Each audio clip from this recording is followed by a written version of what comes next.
85, Room of Mirrors, GFRIEND. Room of Mirrors creates that like anime opening magical feeling that I think a lot of us associate with GFRIEND at this point. Their B-sides are always amazing. And Room of Mirrors really doesn't disappoint in any way. It's so well done. It was one of the best songs to really showcase that while their sound is maybe changing in some ways, and they're trying to grow a bit more with their music, they still can come back to that sound and kill it. 84, Crystal, Oh My Girl. Speaking of magical sounding songs, Oh My Girl also does that sound really well. And Crystal, as one of the B-sides from their Non-Stop album, is a beautiful representation of that like light, glittery feeling that songs can have. And I think when the album came out, I immediately felt like it had more of a holiday feeling, but obviously it's a good song for the whole year. I just really feel like it creates that warm, glittery feeling that you associate with the holidays. 83, Break the Wall, Dreamcatcher. I have been trying to think of why I like this song so much for a while at this point, and haven't still really landed on exactly how I want to explain it or describe it. This song just has something very unique to it. That kind of gritty, distorted sound really fits this song, and I think actually like kind of gives it an energy that brings it to another level. There was just this tone that all the members were able to bring to this song that felt really moving. This song really stood out in a weird way to me, and I hope you guys have given it a shot too. 82, Alien, Lee Soo-hyun. I really love Akmu and their music in general, so seeing Soo-hyun kind of get to do something individually was a great experience too, just because I love her voice. She has like a Disney princess voice. It's so clear and so wonderful. This song was not necessarily what I would have expected from her, and that was making it even more fun to listen to, and I just enjoyed it. 81, Something's Wrong, Kwon Jin-ah. Kwon Jin-ah has always had one of those voices that really sticks with me. I have liked her stuff since 2016. 20 is actually one of my favorite songs in general. You know, her voice and her songs do have a very particular tone to them, so it's probably not everyone's taste, but if you kind of like those like sadder, heavier songs, I think that's where she really shines. And Something's Wrong showcases that. It has a very heavy feeling to it, but still feels light in the way she sings and the way her voice pairs with the music. It's very emotional, it's very evocative, just beautiful in general. 80, Bittersweet, Dream Note. Bittersweet is a really apt fitting name. It has that feeling in general. It has such an interesting song dynamic to me. There's a part that comes in, I think like a little over halfway through the song. It's like a post-chorus that starts with "All Right Then," and it really, I think, brought the song to another level for me. It feels really light and playful, but still fits this kind of heavier tone that they've created throughout the track. I loved it. So I really would recommend giving it a shot and checking it out, even though it's, almost a year old at this point. If you haven't heard this, I hope you guys would enjoy it. 79, Running Through the Night, Sorry. Sorry has one of my favorite female soloist voices at the moment, and she's only had she's had one album and then a recent single follow-up. And I just love her tone. It's so wispy and light. Her debut album just has like a really unique tone to it that, at least in the realm of K-pop that I listen to, I don't feel like you hear a lot. It honestly does kind of give me like Billie Eilish vibes, but Running Through the Night was the first song I heard and really does what I've said I've kind of like in songs, which is like create a very strong sense of atmosphere and gives you that clear ambiance to the song. And it just feels like mystical the way she sings and all of the effects in the song. It's just a gorgeous piece. 78, Like I Do, Elris.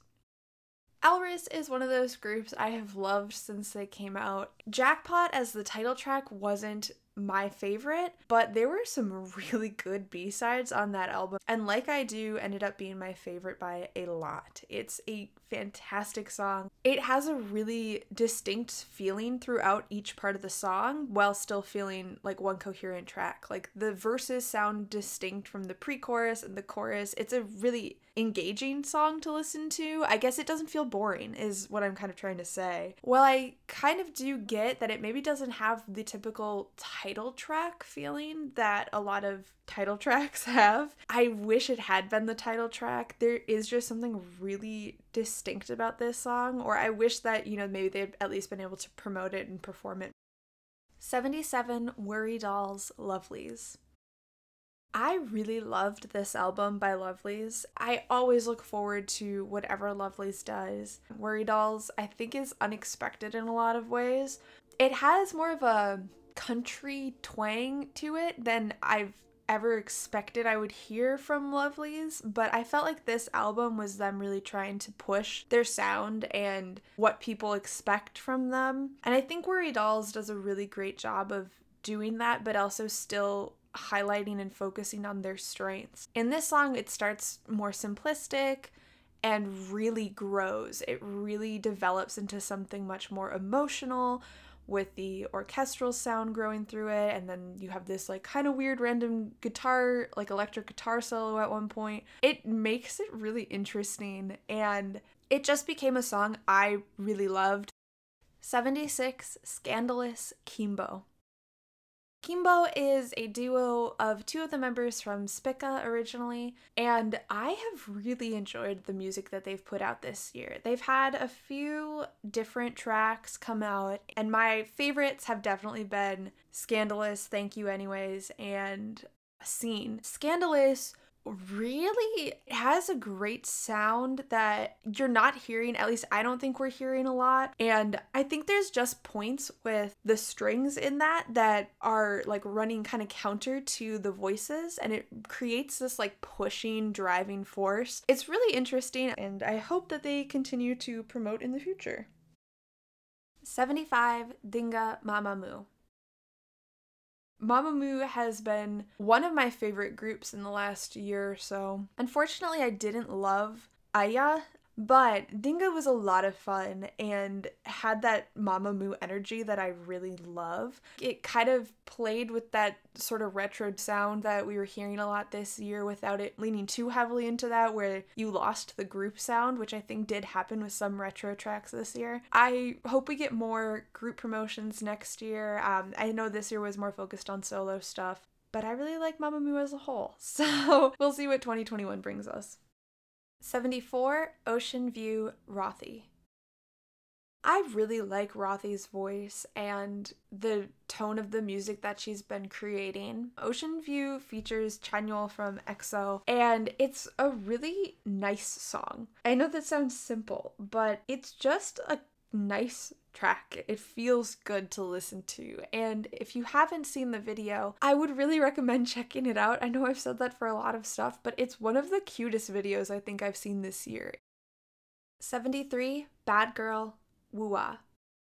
Wooa was one of my favorite rookies this year. I really like this song. I also really liked their debut, but Bad Girl, I think the production value feels like it went up, and it's just fun. It's weird. It kind of gives me second gen vibes, and the very strange breakdown in it works in the same weird way that like I enjoyed I Got a Boy or like other disjointed kind of sounds. And the video is just funny. Like it's fun to watch. And while I don't really factor in the video into these rankings, it's mostly like the songs that I enjoyed listening to. It doesn't hurt. It's really fun.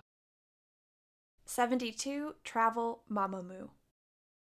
Travel gives me a different retro vibe than what we've heard for most of the year. This song really reminds me of the Go-Go's Vacation. That's the song that immediately came to mind. And that makes sense. Like they're very lighthearted, like leaving to go somewhere new and experience something new feelings. And it's a great song. It was my favorite track off of their Travel album. And it also just has this happy, lighthearted feeling. Sort of similar to why I like Rothy's Ocean View so much. There are songs that just give you that light, good vibe, and this is one of those songs that does that for me. 71, Ilchito, Moonbyul. Ilchito has a really unique sound to it, and there's some really cool instruments used. There's something right at the beginning of the song that has almost a hollow metal sound. It's a really interesting song, and there's a lot of unique little changes in it that make it engaging throughout the whole song. I love the way it changes, I think, right before the end. It was my favorite solo Mamamoo endeavor this year. Moonbyul's stuff in general was, I think, really interesting, and this song in particular stood out to me as being really unique, really enjoyable, and just a great track.